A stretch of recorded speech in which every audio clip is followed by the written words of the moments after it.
YouTube, this is Wrestling and Amusement Park Fan 62. Now, I just did, not long ago, I did a video on Holiday World, the good, the bad, and what they need to work on. I want to do that again with a different park, and that's Kings Island. Now, if you don't know where Kings Island is, it is in Mason, Ohio, which is like 20-ish miles outside of Cincinnati. Or it's like 2.5 hours south of Columbus. Now, Kings Island is one of the biggest parks in the Cedar Fair chain, behind Cedar Point and Knott's. Now, I may be wrong on that, but now the good. They're a big park, so you can easily space out, and they have something for everybody.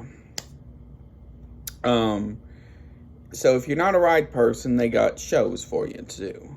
And they got some for inside, they got some outside, they got kid shows, whatever. If you're a coaster person, they got coasters for every size.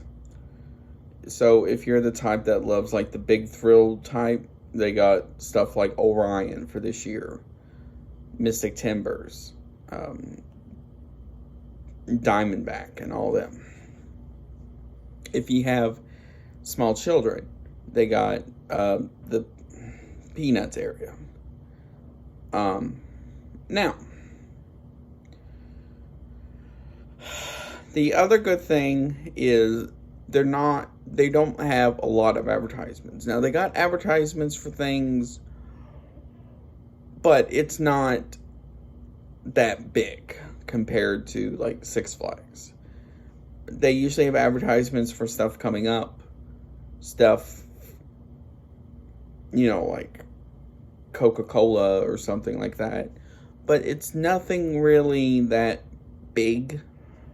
Now, the next thing is, that's good, they keep you up to date on show times. Now, what I mean by that is, there'll be a person who will come over the intercom throughout the day and say, like, the Peanuts show is happening in 15 minutes at somewhere. Now, here's the first bad of the park. Their pricing on things. Now, their pricing on things is rather high. Now, I get it, they're just following stuff throughout the park, or throughout the park, and throughout the amusement industry. But some of their pricing on things is a little bit crazy. So I feel like that's something they can work on, but I know they're not, just because how much money they make. The next good thing is the park is clean. Now, you never really see that much trash just laying around.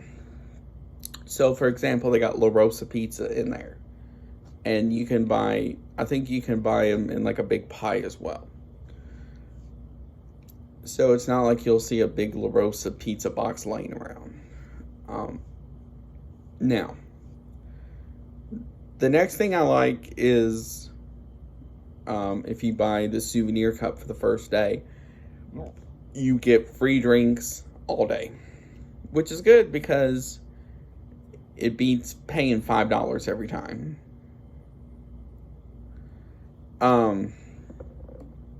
Now, getting to what they need to work on. First thing, signage of what is in what area. They don't really have any signage when it comes to saying like what's in what area. For example, they don't have signs that's like this way, Mystic Timbers, Diamondback, and stuff like that. The next thing is more shade.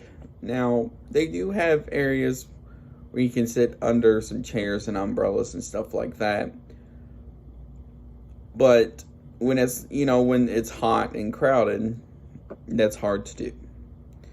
The next thing is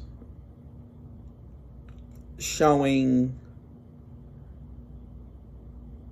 people their way of things. And what I mean by that is, of course, they have their own way to do things, like manage and stuff like that, but sometimes they don't really ever